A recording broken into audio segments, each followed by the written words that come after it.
Merhabalar arkadaşlar, kanalıma hoş geldiniz. Bugün sizlere gördüğünüz bu güzel tokanın anlatımını yapacağım.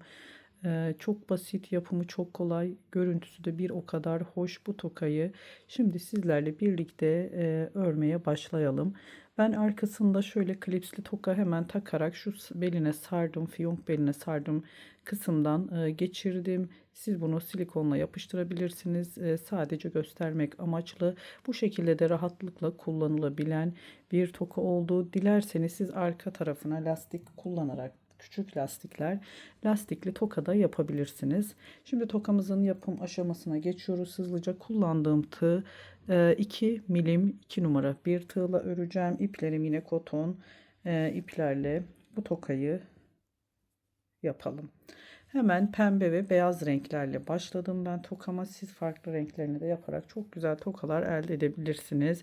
Önümüzde yaz ayları, okul dönemi, prenseslerin, kız çocuklarınızın severek kullanacağı, takacağı bir toka modeli oldu. Siz bunu büyük sayıları arttırarak da daha büyük yapabilirsiniz. Böyle saçaklı bir toka olarak da uzatabilirsiniz. Gayet büyütülebilen bir toka modeli.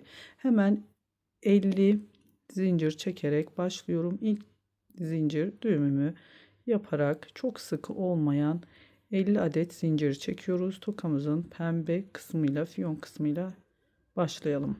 50 adet zincir çekelim. Evet, 50 adet zincirimizi çektik. Şimdi hemen ilk çektiğim zincire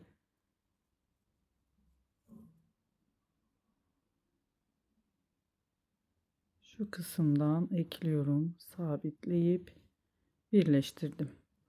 1 2 3 4 zincir çektim.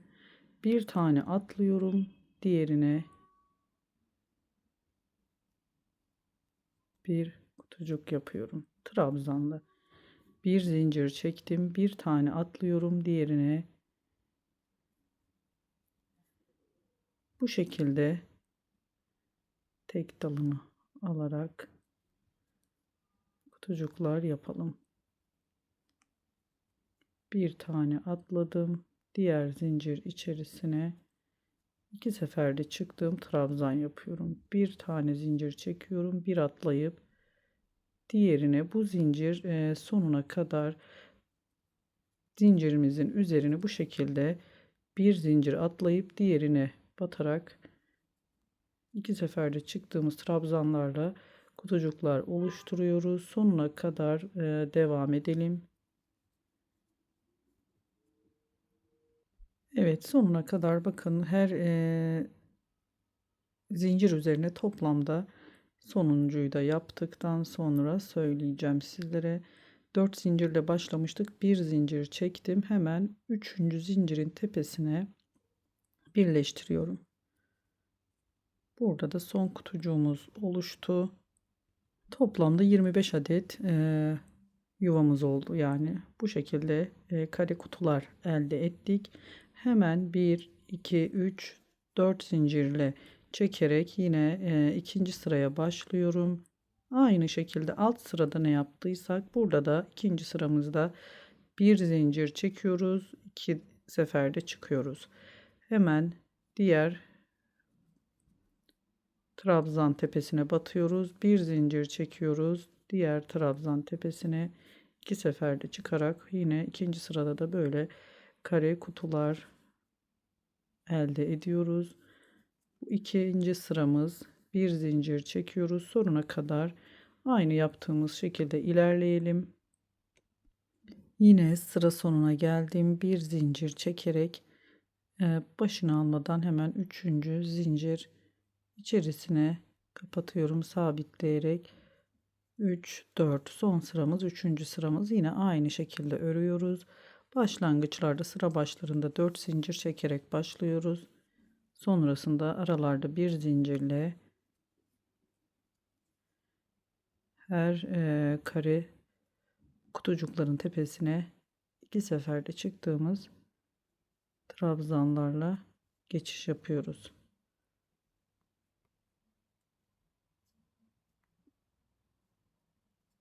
Bir zincir çekiyorum. Sıradaki kutucuğun tepesine batıyorum, bir zincir çekiyorum, sıradakine sonuna kadar yine gelelim. Bu son sıramız zaten tokamızın bu gövdesini oluşturmuş olacağız. Evet arkadaşlar, şimdi sonuna geldik. Bir zincirle yine bu şekilde tam tepesine battım. Dördüncü zincir tepesine hemen burada beyaz ipimi eklemek istiyorum ben. Kenar kısımlarını gideceğiz. Burada ilk etapta beyaz ipimi ekleyip fazladan bir ip görüntüsü olmasın diye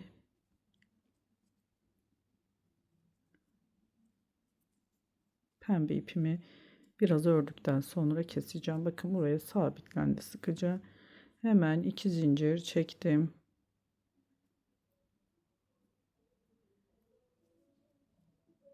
Kaydırma tekniğiyle kapattım. 2 zincir çektim. Direkt kutucukların tam tepelerine geçerek ilerliyorum. 2 zincir çektim. Her bu kutu tepesine 2 tane zincirle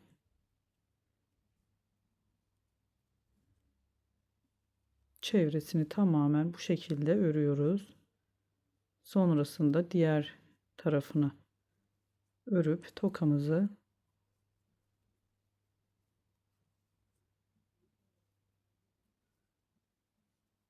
tamamlayacağız, fiyon kısmını. Sonrasında da altındaki o saçakları, salkımları, örgü kısmını başlayacağız. Şimdi komple böyle 2 zincirle kenarlarını örelim arkadaşlar. Sonrasında beyaz ipimizi burada kesip alt tarafı da aynı şekilde yapıyoruz. 2 zincirle tamamladıktan sonra tokamızın bu alttaki yapraklı saçaklı kısmına geçiş yapacağız. Evet, tamamladık. İplerimi temizledim ve şimdi hemen şuradaki salkımları örmeye başlayacağız. Sonrasında da tokamızın birleşmesini yapacağız. Yine pembe rengimle ben 2 tane pembe, bir tane beyazla ördüm. Pembe rengimi alıyorum. Size bir tanesini gösterip zaten diğer ikisini de kamera arkasında birlikte örüp devam edeceğiz. Öncelikle şöyle başlıyorum. Bir, yine sık olmayan 2 tane zincir çektim. İpimi uzattım biraz. İlk zincir içerisine biraz uzatarak 2 kere çektim. Minik bir fıstık yaptım. Yine bir zincir çektim. Kapattıktan sonra hemen yine dibine ipimin başını alıyorum. Burada dipteki zincir içerisine bir, tekrar başını aldım ipimin, 2 sefer çektirdim. Yine bir fıstık yaptım ve ilk çektiğim zincir içerisine kapattım. Şöyle küçük bir tomurcuk ilk etapta oluşturduk. 1 2 3 4 5 6 7 8 zincir çektim. İpimi tığıma dolayıp 1 2 3 4 5. zincir içerisine şöyle tek dalını alalım ki burada bir yuvarlak genişliği olsun, çünkü içerisine 4 tane yaprak dolacağız. Önce içerisine bir trabzan, sonra ikinci trabzanımı yaptım. 3 zincir çekip aynı yuva içerisine kapattım. 1 2 3 zincir çektim. Yine aynı yuvaya bir trabzan, bu şekilde yapraklar oluşturacağız arkadaşlar. Tekrar göstermek istiyorum. Yani o zincir içerisindeki büyüklük sıkıntı olmasın, kapanacak. Buraya 4 tane yaprağımız oluşmuş olması gerekiyor. 3 zincir çektim. 2 tanesini yaptık. Yine aynı yuvaya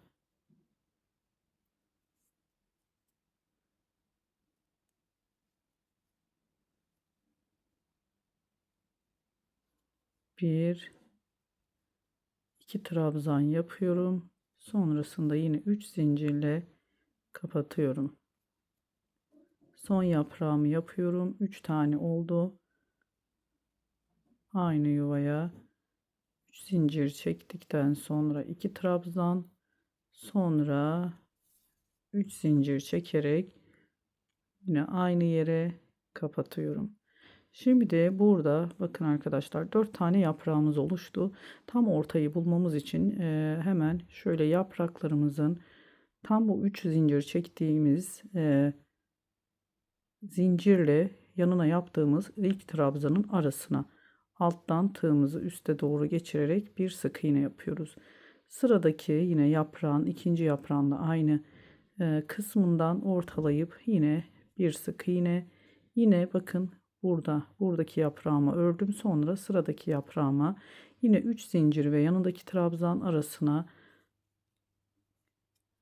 tığımı geçirerek bir sık iğne, son yine yaprağımın arasına da aynı şekilde bir sık iğne yaparak burada ilk yaptığım bakın sık iğnenin şöyle iki dalını alıyoruz, tepesine kaydırmayla kapattım. Burada bu şekilde ortayı bulmuş olduk. Salkımlarımız bu şekilde uzanacak. Şimdi 1 2 3 4 5 6 7 8 zincir yine çektim ve ipimi tığıma dolayıp 1 2 3 4 5. zincir tek dalına şöyle alarak trabzan yaptım. Aynı ilkinde ne yaptıysak burada da yine 4 tane yaprak oluşturacağız. 3 zincir çektim. Yine aynı yere kapatıyorum. 1 2 3 zincir çektim. Yine ikinci yaprağımı oluşturuyorum. Ördükçe bu zincir içerisi büyüyor. Fakat sonrasında yaprakları tamamladıktan sonra bu şekilde bir görüntü olmuyor. 3 zincir çekelim. Bu yaprağı da gösterdikten sonra diğer iki yaprağı da artık çözmüş olacaksınız. Birlikte kamera arkasında örüp tamamlayalım. Evet, 4 yaprak oluşturdum. Şimdi hemen direkt geçiş yapıyorum. İlk yaptığım yaprağın arasına sık iğne ile kapattım. Yine arasına batıp sık iğne ile kapattım. Üçüncü yaprağımın yine arasına sık iğne ile tam ortayı bulmak için yapıyoruz bunu. Yapraklarımızın, tomurcuklarımızın ortasından ilerlemek için. Hemen ilk yaptığım yaprak bakın. Burada göreceksiniz zaten.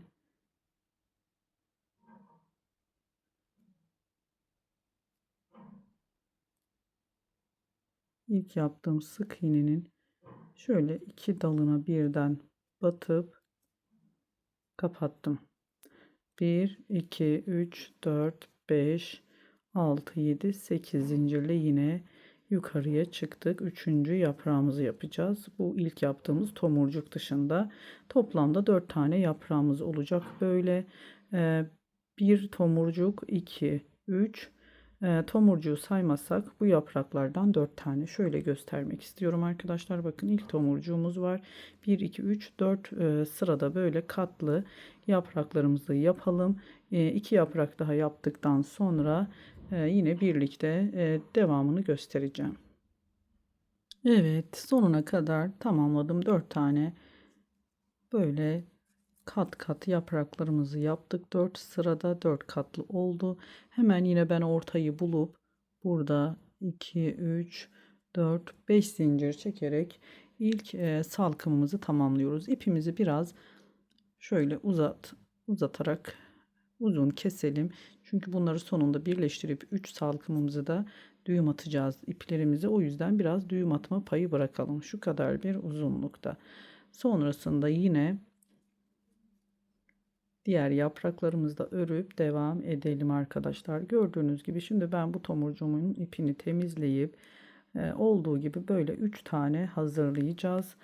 Bir tane de beyaz, bir tane de pembe örüp ben sonrasında sizlerle birlikte devam edelim. Aynı ördüğüm gibi 2 tane daha salkım yaparak son aşamaya doğru gelelim.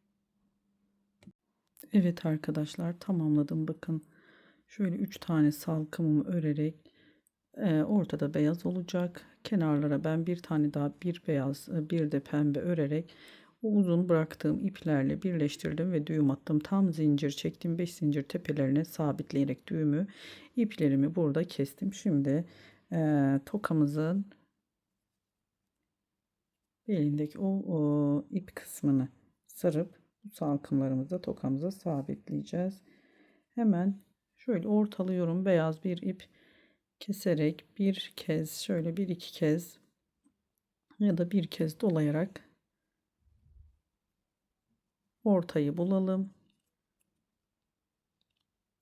Sonrasında hemen gördüğünüz gibi ortaya beyaz gelecek şekilde bu salkımlarımızı tam bu beline sardığımız kısma koyalım ve alttan pembe ile beyazın arasından geçirip hem salkımımızı sabitliyoruz hem de fiyonkumuzun belini sarıyoruz. Beyaz ipimizle bir iki kez şöyle saralım. Aradaki o görüntü de kapansın. Yani şu kısmı da kapatarak sararsak daha iyi olacak. İpimi ben bu taraftan tutuyorum. Yine dediğim gibi şimdi ekran önü olduğu için biraz zor olabilir. Siz arkadan ne demek istediğimi anladınız. Hemen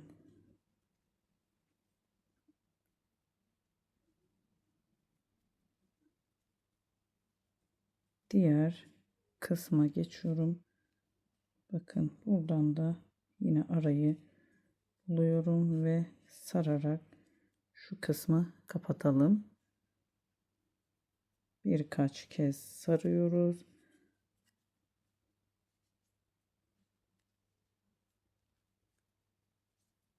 Arkaya zaten elinizle düzelttiğinizde arkaya gidecektir.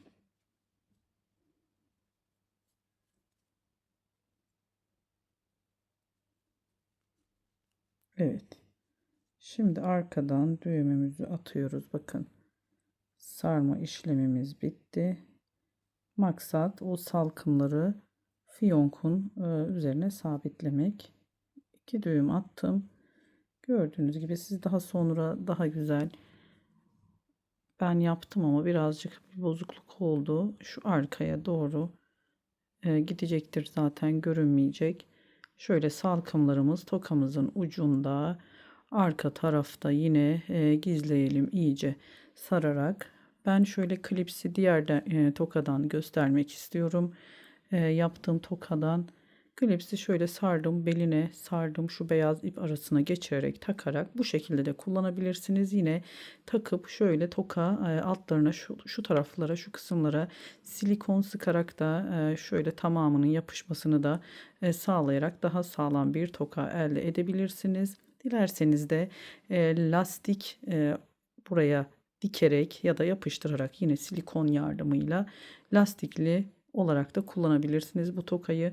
Çok güzel, çok kolay bir toka ve çok da hoş bir görüntüsü var. Yine kesinlikle çocuklarımızın, prenseslerin çok seveceği bir toka modeli. Bu kadardı arkadaşlar. Beni sabırla dinlediğiniz için çok teşekkür ediyorum.